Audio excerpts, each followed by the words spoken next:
তো নমস্কার বন্ধুরা, এডুকেশন কালচার ইউটিউব চ্যানেলে তোমাদের প্রত্যেককে স্বাগতম। তো আমরা আগের ভিডিও থেকে তোমাদের introduction to electric generation system, যেটা ডিপ্লোমা ইঞ্জিনিয়ারিংয়ের থার্ড সেমিস্টারের একটা অত্যন্ত ইম্পর্ট্যান্ট সাবজেক্ট, সেটা নিয়ে আলোচনা করছিলাম। তো সেখানে আমরা শুরু করেছি তোমাদের জন্য ইউনিট 5টা, যেখানে আমরা economics of power generation and interconnected power station নিয়ে কথা বলছি। এই ইউনিটটা পড়ার পর আমরা বিভিন্ন ফ্যাক্টরস, যেগুলো ইকোনমিক পাওয়ার জেনারেশনটাকে ইউজ করার জন্য ব্যবহৃত হয়, সেই সম্পর্কে শিক্ষালাভ করতে পারবো এবং আইডেন্টিফাই বা চিহ্নিতকরণ করতে পারবো কোন কোন ফ্যাক্টর একটি পাওয়ার জেনারেশনের ইকোনমিক ইউজকে কন্ট্রোল করে। এর জন্য অলরেডি আমরা তোমাদের 5th ইউনিটের আন্ডারে 5.1-এ বিভিন্ন টার্মস যেমন connected load, firm power, cold reserve, hot reserve, operating reserve, spinning reserve, average demand, maximum demand নিয়ে অলরেডি কথা বলেছি। আজকের এই ভিডিওতে আমরা আলোচনা করব 5.2 এর বেস লোড প্লান্টস নিয়ে। তো বেস লোড প্লান্ট কি, কোথা থেকে এর উৎপত্তি, বেস লোড প্লান্টকে আমরা পাওয়ার জেনারেশনে কোথায় ইউজ করি, এটা কিভাবে একটা পাওয়ার জেনারেশন ইকোনমিকে ইম্প্যাক্ট করে, সেটা নিয়ে আজকের আলোচনা। অবশ্য কালকে আমরা কি করেছিলাম সেটা একটু ব্রিফলি আলোচনা করে আজকে এগোবে। আমরা প্রথমেই জেনেছিলাম এনার্জি সম্বন্ধে। এনার্জি বর্তমান ডেভেলপমেন্টের যুগে বা তোমরা এআইয়ের যুগে বা যাই বলো না কেন, এনার্জির একটা কিন্তু বিশেষ মহত্ব রয়েছে। এনার্জি বিভিন্ন সেক্টরে আজ ইউজ হচ্ছে।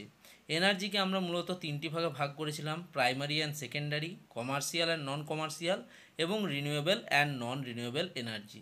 এরপর আমরা বিভিন্ন টার্ম সম্বন্ধে জেনেছিলাম। সেই টার্মসগুলো সম্বন্ধে তোমাদের যদি জানতে হয় তাহলে আমাদের আগের ভিডিওটা তুমি অবশ্যই দেখে নিতে পারো।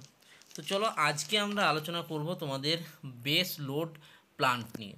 তোমাদের 5.2-তে আমি বললাম রয়েছে base load plant and pick load plant. তো বেস লোড প্লান্ট এটা কি? তো দেখো, a base load power plant is a power generation facility that runs continuously to meet the minimum constant demand for electricity on the grid, known as base load plant. দেখো, আমাদের যে power station থাকে তার থেকে একটা নির্দিষ্ট পরিমাণ বা মিনিমাম কিন্তু আমাদের একটা ক্রাইটেরিয়া রয়েছে, যে পরিমাণ পাওয়ার আমাদের রিকোয়ারমেন্ট রয়েছে তার একটা মিনিমাম রিকোয়ারমেন্ট রয়েছে, যে এই পরিমাণ পাওয়ার আমাদের লাগবেই লাগবে। এরপরে আমার কখনো কখনো সেই পাওয়ার ডিমান্ড বাড়ে, কখনো কখনো কমে, কিন্তু একটা কনস্ট্যান্ট ডিমান্ড কিন্তু আমাদের থেকে যায়। যেমন ধরো, আমি আগের ভিডিওতেও বলেছিলাম যে ধরো আমার বাড়িতে দুটো বাল্ব রয়েছে 200 ওয়াটের, তার মানে 400 ওয়াট হচ্ছে আমার বাল্বের ক্যাপাসিটি। আমার তিনটে পাখা রয়েছে ধরো 600 ওয়াটের, তাহলে 3 6 1800 হচ্ছে আমার কিন্তু ফ্যানের ক্যাপাসিটি। আর একটা আমার হচ্ছে ধরো 1000 ওয়াটের আমার একটা ফ্রিজ বা ইলেকট্রিক্যাল কোনো ইকুইপমেন্ট রয়েছে, ঠিক আছে।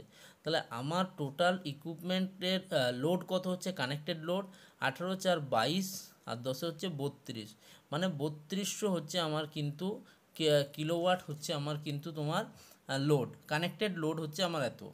এবার এই লোডটার জন্য আমার একটা মিনিমাম কিন্তু তোমার ডিমান্ড রয়েছে। তো সেই ডিমান্ডটাকে পূরণ করার জন্য কনস্ট্যান্ট টার্মে যে পাওয়ার প্ল্যান্ট পাওয়ার জেনারেশন করে এবং কন্টিনিউয়াসলি আমার ওই ডিমান্ডটাকে কভার করে, তাকে আমরা বলবো বেস লোড প্ল্যান্ট, ঠিক আছে। যদি গোদা বাংলায় বলি তাহলে সেটা এরকম দাঁড়ায় যে বেস লোড পাওয়ার প্ল্যান্ট হলো বিদ্যুতের এমন এক কেন্দ্র যা একটি বিদ্যুৎ গ্রিডের সর্বনিম্ন এবং অবিচ্ছিন্ন চাহিদা পূরণের জন্য 24 ঘন্টা একটানা বিদ্যুৎ উৎপাদন করতে পারে। আমাদের বাড়িতে ইলেকট্রিসিটি আসে কি করে সেটা যদি আমরা দেখি, আমরা দেখব সবার প্রথমে একটা প্ল্যান্টে পাওয়ার জেনারেশন হয়।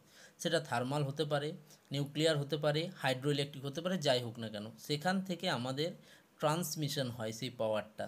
সেই ট্রান্সমিশন হওয়ার পর একটা নির্দিষ্ট ট্রান্সমিশন স্টেশন থাকে বা গ্রিড স্টেশন থাকে, সেখান থেকে সেই পাওয়ারটাকে আবার ডিস্ট্রিবিউশন করা হয় এবং ফাইনালি সার্ভিস লাইনের মাধ্যমে আমরা আমাদের বাড়িতে সেটাকে ইউজ করি। যেটা আমাদের প্রাইমারিলি উৎপন্ন হয় জেনারেশন স্টেশনে, জেনারেটিং স্টেশনে, সেটা হচ্ছে 3.3 কেভি বা 6.6 কেভি বা কখনো কখনো 11 কেভি। এবং আমরা যেটা ইউজ করি সেটা হচ্ছে আমাদের 440 ভোল্ট বা 230 ভোল্ট 50 হার্জ, ঠিক আছে, এটা আমরা ইউজ করে থাকি বাড়িতে। তো এই যে আমরা ইউসেজ, ঠিক আছে, এর জন্য আমার নির্দিষ্ট ডিমান্ড রয়েছে, তো গ্রিড স্টেশনের নির্দিষ্ট ডিমান্ড রয়েছে, তো সেটাকে পূরণ করার জন্যই আমরা base load power plant use করি বা বেস লোড পাওয়ার প্লান্ট কাজ করে যাতে 24 ঘন্টা নিরবিচ্ছিন্নভাবে বিদ্যুৎ সরবরাহ দিতে পারে। This plants are typically large, operate at low running cost and provide power to components that are always in operation such as nuclear, coal-fired and geothermal plant। কি বলছে, এই প্লান্টগুলো মূলত অনেক বড় সাইজের হয়, যেমন ধরো একটা power plant, thermal power plant, প্রচুর বড় একটা থার্মাল পাওয়ার প্লান্ট হয়, অনেকগুলো এর কিন্তু ডিভিশন থাকে একইভাবে, এবং operate at a low running cost and সেই প্লান্টের যে রানিং কস্ট সেটা কিন্তু অত্যন্ত কম থাকে, ঠিক আছে, লো রানিং কস্টে সেটা কাজ করে। Provide power to components that are always in operation, সবসময় যে যে ইকুইপমেন্ট বা যে যে কম্পোনেন্টস আমার পাওয়ারের সাথে কানেক্টেড রয়েছে সেটাকে সবসময় কিন্তু অপারেশনাল রাখার জন্যই আমরা এই থার্মাল পাওয়ার প্লান্ট ব্যবহার করি বা নিউক্লিয়ার পাওয়ার প্লান্ট ব্যবহার করি। Base load is the minimum load in the load curve. The demand never falls below this point. The plant which always run at their fullest capacity to meet the base load are called base load power plant। কি বলছে, বলছে যে base load power plant হলো সেই ধরনের power plant যার মধ্যে minimum load capacity কার্ভের লোড কার্ভ যদি আমরা দেখি তার মধ্যে বেস লোড হচ্ছে মিনিমাম লোড, যার নিচে কিন্তু ডিমান্ড কোনো দিন নামবে না, সেই পয়েন্টে সেটা ফুল ক্যাপাসিটিতে রান করবে যাতে বেস লোডকে সেটা মিট করতে পারে। তোমাদের আমি বোঝাবো যখন লোড কার্ভ পড়াবো তখন আমি কিন্তু এই বিষয়টা আরও তোমাদের ডিটেলস আলোচনা করব যে লোড কার্ভের আন্ডারে বেস লোড কার্ভ কোথায় পড়ে বা বেস লোড পাওয়ার প্ল্যান্ট কোথায় পড়ে বা পিক লোড পাওয়ার প্ল্যান্ট কোথায় পড়ে। এটা হচ্ছে তোমাদের দেখো 5.3 যদি তোমরা দেখো সেখানেই কিন্তু লোড কার্ভ আছে। তো লোড কার্ভ নিয়ে যখন আলোচনা করব তখন আমি ওটা বোঝাবো যে এটা কেন মিনিমাম পয়েন্ট লোড কার্ভের এবং ডিমান্ড কেন এর নিচে যেতে পারে না। পারপাস, কি পারপাসে আমরা তোমার এই যে বেস লোড পাওয়ার প্ল্যান্টকে ইউজ করি, to supply the minimum level of electricity require over a 24 hour period. আমাদের যে মিনিমাম যে ইলেকট্রিসিটিটা 24 ঘন্টায় প্রয়োজন সেটাকেই পাওয়ার জন্য বা নিরবিচ্ছিন্নভাবে পাওয়ার জন্য আমরা কিন্তু base load power plant use করি। ক্যারেক্টারিস্টিক্সের যদি কথা বলি, they operate continuously and are design for constant unvarying output rather adjustment in power. এদের ক্ষেত্রে কি হয়, এটা সব সময় বা কন্টিনিউয়াসলি অপারেট করে এবং এটাকে এমনভাবে ডিজাইন করা হয় যাতে কোনো রকম আউটপুটের পরিবর্তন না আসে পাওয়ার পরিবর্তন হলেও, ঠিক আছে। এক্সাম্পল আমি আগেও বলেছিলাম তোমাদের, নিউক্লিয়ার পাওয়ার প্ল্যান্ট রয়েছে, কোল ফায়ার পাওয়ার প্ল্যান্ট রয়েছে, সোলার থার্মাল পাওয়ার প্ল্যান্ট যেখানে আমরা স্টোরেজ হিসেবে সেটাকে ইউজ করতে পারি, সেটাকে কিন্তু পড়ে বেস লোডের মধ্যে। মানে ধরো আমার একটা নির্দিষ্ট পরিমাণ ডিমান্ড আছে, সেই ডিমান্ডটাকে 24 আওয়ার্স বা কন্টিনিউয়াসলি আমাকে সাপ্লাই করা হবে, সেই ডিমান্ডটাকে মিট করা হবে, সেই রকম পাওয়ার প্ল্যান্টকে আমরা বলবো বেস লোড পাওয়ার প্ল্যান্ট, এটুকুই বলবো, ঠিক আছে। পিক লোড কি সেটা পরের ভিডিওতে আলোচনা হবে, পরের ক্লাসে। তাহলে আমি এখান থেকেই তোমাদের বললাম যে বেস লোড পাওয়ার প্ল্যান্ট হলো এমন বিদ্যুৎ কেন্দ্র যা একটি বিদ্যুৎ গ্রিডের সর্বনিম্ন এবং অবিচ্ছিন্ন চাহিদা পূরণের জন্য 24 ঘন্টা একটানা বিদ্যুৎ উৎপাদন করে।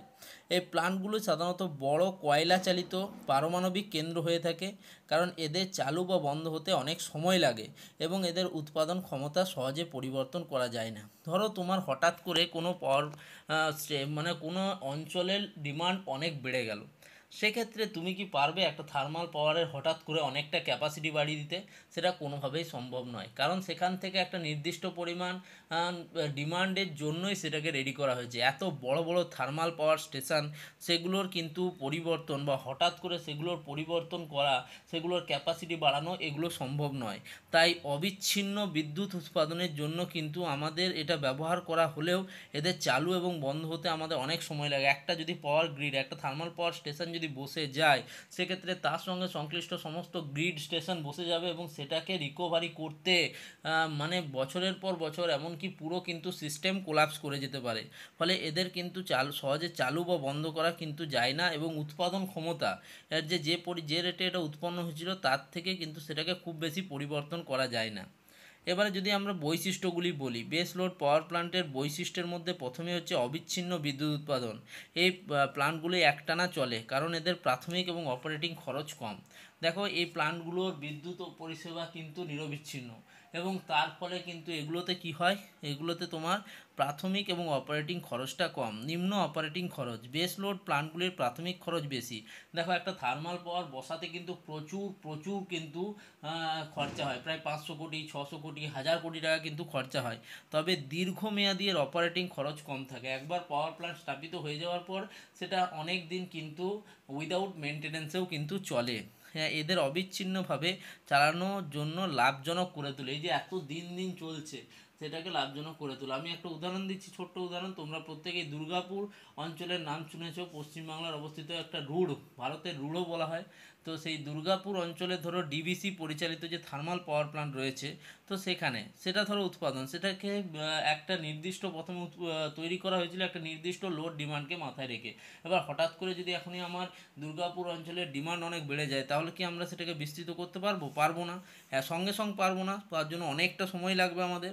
তো সেই রকমই এই যেমন দেখো সহজে পরিবর্তন করা যায় না। কয়লা চালিত বা পারমাণবিক বিদ্যুৎ কেন্দ্রের মতো বড় বিদ্যুৎ কেন্দ্রের প্ল্যান্টগুলির বিদ্যুৎ উৎপাদন ক্ষমতা দ্রুত পরিবর্তন করা যায় না। যেটা আমি তোমাদের বললাম যে হঠাৎ করে যদি এই ডিভিসি তাদের পাওয়ার প্ল্যান্ট কি ক্যাপাসিটি অনেকটা বাড়িয়ে দিতে পারবে? পারবে না। তাহলে এটাই কিন্তু সমস্যা তৈরি হয়। তো আশা করব তোমরা কিন্তু আজ বেস লোড পাওয়ার প্ল্যান্ট সম্বন্ধে ভালোভাবে বুঝেছো।